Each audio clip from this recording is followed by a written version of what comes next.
Good afternoon everyone, welcome to Our Small Footprint. My name is Nyssa, and if you're new here, we are a family of 8 who live off-grid in Australia. So last couple of months I haven't done this, but I'm going to try and get it done again this month. So we do a 6 to 8 week grocery shop, a supply haul is what I call it, when I go to Brisbane and do all our groceries and shopping and whatever we need. And then when I come back, it means I have to spend the next week or two, about 10 days probably, processing and prepping all the food that we bought. So things have to be put in the freezer, things have to be canned, things have to be frozen, all that sort of thing.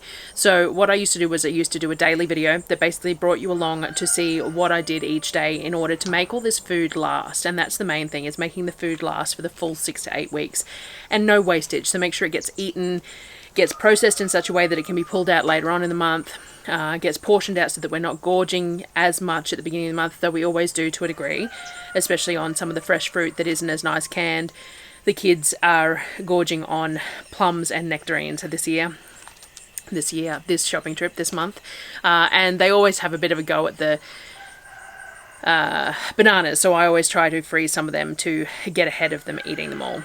But the purpose is to try and make sure that everything's portion controlled to a degree to last us for the 6 to 8 weeks. So I'm going to bring you along each day. My routine is a little bit skewed, so we'll see how daily these videos end up, but I will film each day and I will get them out to you, and I'll show you how we use each of the things that we buy in a way that's going to make it last the 6 to 8 weeks and is going to be easy for everyone else to access as well. So first thing that we had to get done, I discuss it regularly each month, is that ground beef or beef mince has to be used up first, and we have to get through some of the fruit and vegetables because we don't have a cold room or anything like that, and it's been 42 degrees during the day, so we need to work through some of that because we don't have enough room to store it.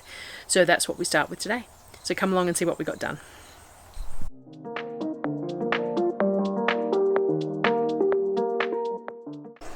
So we started with the tomatoes. I commandeered Sonnet and Apollo to help me with the tomatoes. They were quite keen to start with, not so much later on, but you know. So all I do for my tomatoes, generally speaking, when I need to get them prepped in a hurry, is I roast and I can them. So I like to just slice them in half and then cut the main core out of them and then slice them into quarters, I suppose, and throw them in baking trays. So that's what I demonstrated to them and got them to do, just to slice them in half, cut the cores out, and then place them into the baking trays for me so that we could roast them. I gave them 3 of the cast iron trays to fill because that's what will fit in my barbecue at the same time. And you can tell that towards the end they weren't quite as thrilled to be helping out as they were at the beginning. But I did take some footage and I'll speed it up here for you to show the change in demeanour from the beginning towards the end. I did have to come in at the end and help them top up those trays towards the end because they got slack and didn't want to do any more. But we filled all 3 trays with just the pieced tomatoes to go into the barbecue so that they could be roasted. Once all the trays were filled, I sprinkled with a little bit of salt and a little drizzle of olive oil and then put them in the barbecue about 160 to 180 to cook, looking for a little caramelization, a little colour on the skins of the tomatoes, but not an excessive amount. You don't want that burnt flavour, but you want them, roasting them brings out a lot more flavour, so that's what we were aiming for. So we got that done and roasted. While they were in the oven, I moved on to the next task. So I always discuss the order of things that need to be done, and one of the things, as I said before, is the ground beef or the beef mince needs to be processed fairly quickly.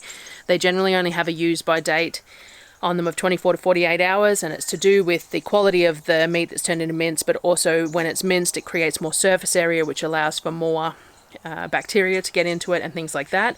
So beef mince is recommended to be used within 24 to 48 hours of getting it home, or to be put in the freezer.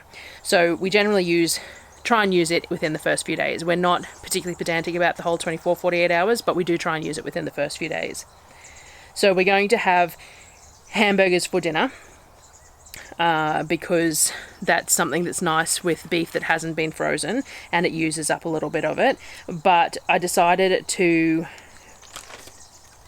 So because of that, the next thing that I did was I did brioche rolls. So I use a fairly simple brioche dough. We don't like it too heavy. It's based on one from Cookie Doo. It's adapted because we do it dairy-free and things like that. I use the Thermomix to mix it and knead it, and I do a double batch in the Thermomix when I do it, which makes me 16 approximately 90-gram rolls, 80-gram rolls. So that works out well for us. It's a yeasted dough, so it only takes about an hour to rise. At this time of the month, there's not a lot of room in the fridge to put sourdough in there, and same day sourdough is really hard when you're in 42-degree temperatures. It's too hot. It doesn't work well. So yeasted doughs are the way to go for this time of year. So it only takes about an hour to double the dough, if that, when it's this heat. So I mixed it all up, put it in an oiled bowl, and put it aside to rise. The next task to get done while everything else was still going on was to get some cold brew going. So I use a coffee sock in a gallon jar. A coffee sock is basically just a cotton linen piece of fabric that's overlocked together, and it goes inside the jar. And then we use 2 30-second grinds from my electric grinder. So I have an electric coffee grinder. I'm very lucky. My mum had one when she owned a coffee shop, and she gave it to me afterwards. And the max grind time is 30 seconds, which fills the little cavity thing. So we do 2 30-second grinds for a gallon or 4 litres of cold brew.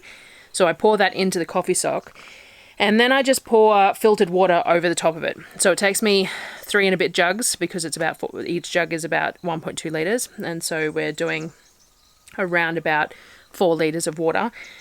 Pour it over the coffee sock, which is going over the coffee, which is down the middle, and let it go through and just let it sit, put the lid on it. We let it sit for about 24 hours. It is nice when it does it steeping in the fridge, but again, we have no room in the fridge at the moment, so it just steeps on the bench. So long as you don't leave it too long, it's fine. And you want to make sure that your jug is cleaned out well. It needs a good rinse in vinegar, and sometimes the coffee sock needs to be boiled and cleaned as well.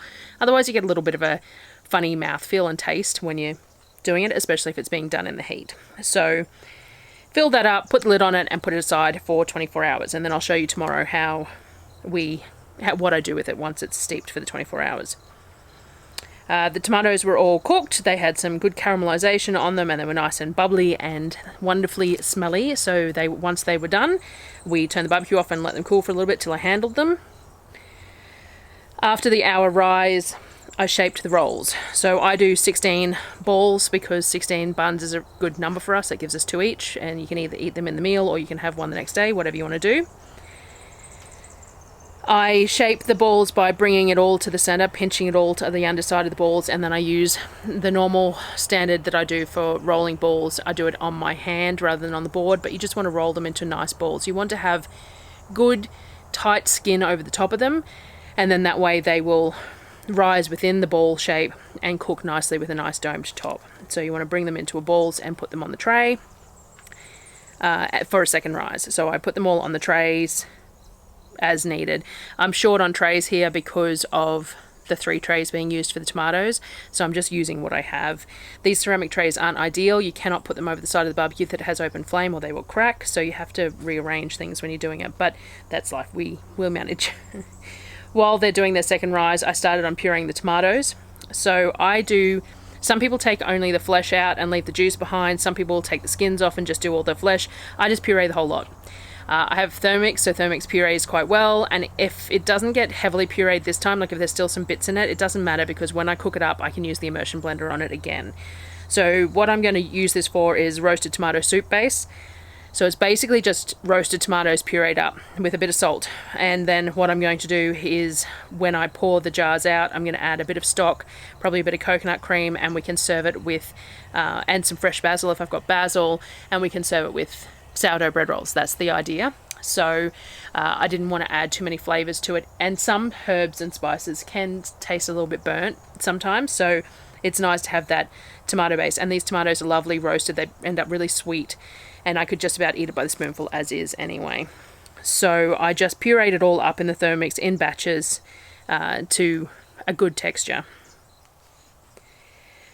The rolls had doubled while I was doing all that, and we didn't want to leave them too long. It's so hot that they could end up overproofing, and then you're going to have flat. When you cook them, they're going to collapse on you, which is never very nice.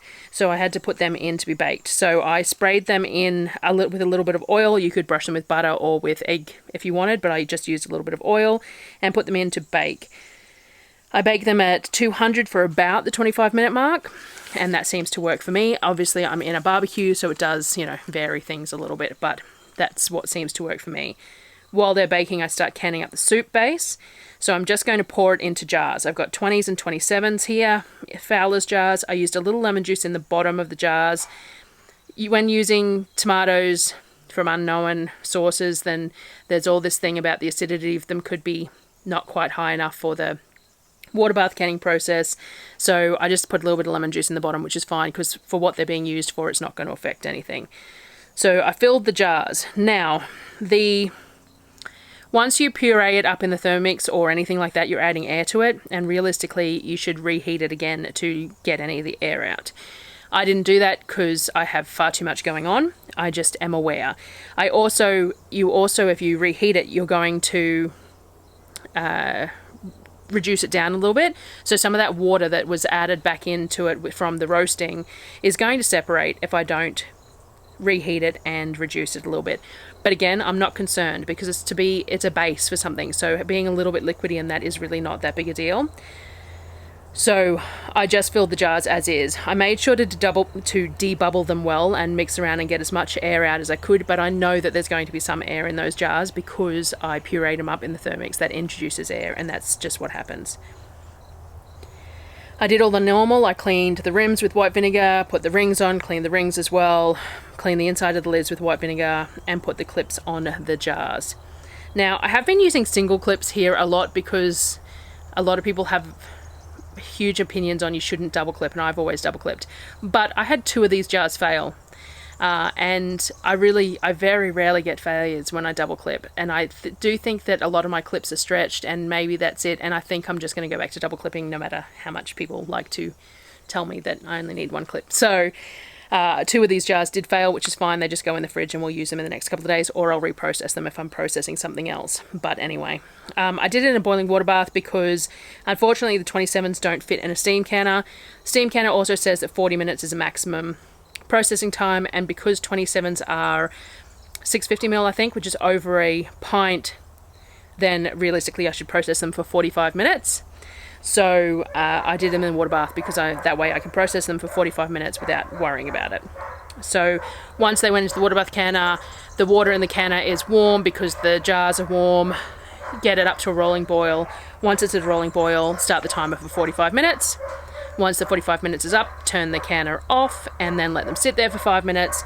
After that, I pull them out and put them onto the board so that they can sit there for 24 hours. There was one that definitely didn't look sealed when I pulled them out, but when I checked them the next morning too, there was a second one that wasn't sealed, so no idea.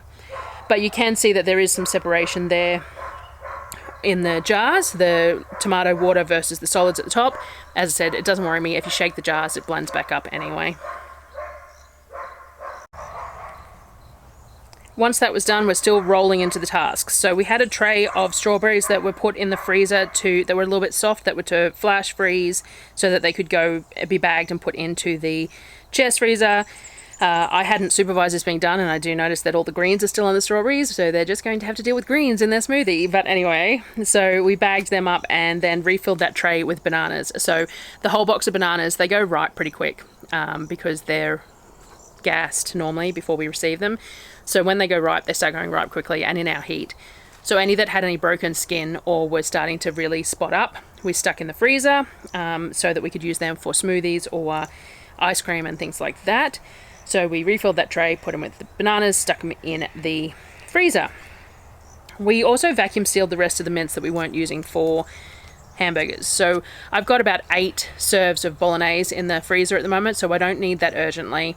So because that just removes one extra task for the next few days. So instead, all we did was we pulled out what we needed for the hamburgers, and then we vacuum sealed the rest of the mince in 1 kilo lots to go in the freezer, and then that way I can just pull it out, stick it in the fridge, and use it the next day for whatever I use it. I really enjoyed the pastizio that we had last month, so I will probably make that again. So I'll pull the bolognese out to do that and things like that. But most of it will probably be turned into I won't pull the bolognese, I'll pull the mince out for that. But a large portion of it will probably still be turned into bolognese. It'll just be turned into bolognese in the second half of the month rather than right at the beginning when I'm already trying to get everything else done. And we had enough space to be able to put these vacuum seal nice and flat and slide them into the freezer, so that's what we did. We just do our meat patties with some onion powder and salt. That's it. Just the beef with onion powder and salt. Mix it through, and that's it. We do our patties at about 90 grams each for the kids. Darryl and I like to have like a double patty, so we do smaller patties so that we can have two. I know, false economy there, but it's fun. So about 90 grams for each patty, and I like to use my tortilla press to press them. So beef patties shrink when you cook them, which is, you know, that's fine. And so getting them nice and even before you stick them on the pan works well for us. I've done a lot of different things. People told me about putting an indentation in the middle and things like that. And I find that using the tortilla press is the most consistent thing that works. They don't tend to dome up. They shrink in nice and evenly, and they end up around about the right shape. And they have that a little bit like texture, a little bit like those smashed beef patties that you can get at like these fancy burger places, because I don't work the mince too much. So it works well for us anyway. So we put it in the tortilla press and use that to press the beef patties before we fry them off. The buns came out really nicely, though because I used slightly smaller trays than normal, they've ended up higher rather than flatter like a burger bun. They're looking more like a dinner roll or something like that, but that's fine. It just took a little bit more effort to get your mouth around them to eat. And probably works well for the size of the patties that we make, I suppose. But it's the same weight of dough. It just feels like more because of the shape of them, but you know, that's life. So hamburgers are sort of a gourmet indulgent meal for us. So we make up 2 each most of the time and put the beef patties, mayo, normally caramelized onion, but I don't have any caramelized onion jam at the moment. We desperately need to make more, lettuce and tomatoes and that sort of thing on them. The kids had mustard and ketchup too, I think, on theirs. And if we've got pickles, I think a couple of them have pickles on it too. So it's just beef and salad and you know, whatever they want on them. It's very much, as I said, a bit of a indulgent gourmet meal. A lot of beef is used in burgers, which is why we only have it once a month, because there's a large, I think it's 1440 grams worth of beef that we use for all of us to have burgers, and that's a fair amount of meat in one sitting. It's still only $14 worth of beef, which is still a lot cheaper than buying hamburgers anywhere, even McDonald's or anything like that. And the quality of them obviously is also heaps better because I make my own buns and all the rest of it. But because we only really have fresh tomatoes and lettuce and stuff at the beginning of the month anyway, we only really do it once a month with that large quantity of beef, and it's always nicer to do it without having frozen that beef as well. So, you know, it works out well. But it does mean that we are a little bit indulgent with that meal. So we have our 2 burgers and things like that. So that was first day of prep. It's not the first day being back, because I did have a nap and caught up on admin and all the rest of it, but that is the first day of significant food prep for the February shopping trip. So I hope you enjoyed it and it gives you some inspiration towards what you're going to do if you ever start doing longer-winded groceries and things like that. And that is the aim, is to show you that you can make it stretch. Yes, you do without certain things. A lot of the questions I get asked when I say I do 6 to 8 weekly shopping is, how do you make the produce last? And realistically, we don't.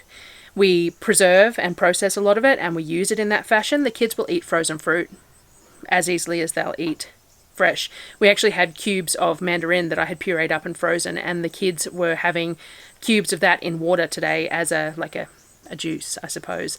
But they will eat frozen strawberries and blueberries and things just the same as they would eat them fresh. We have canned apples galore, and I try not to can anything with sugar, so it's still just cooked fruit. And veggies and stuff, we have lots of soups canned, and we eat a lot of frozen vegetables. So it becomes the norm to just do without the fresh stuff. And we don't suffer for it, because there is plenty of goodness in all the other ways as well. So I will see you again tomorrow, or when I get the next one out, and have a good week. Thanks, guys.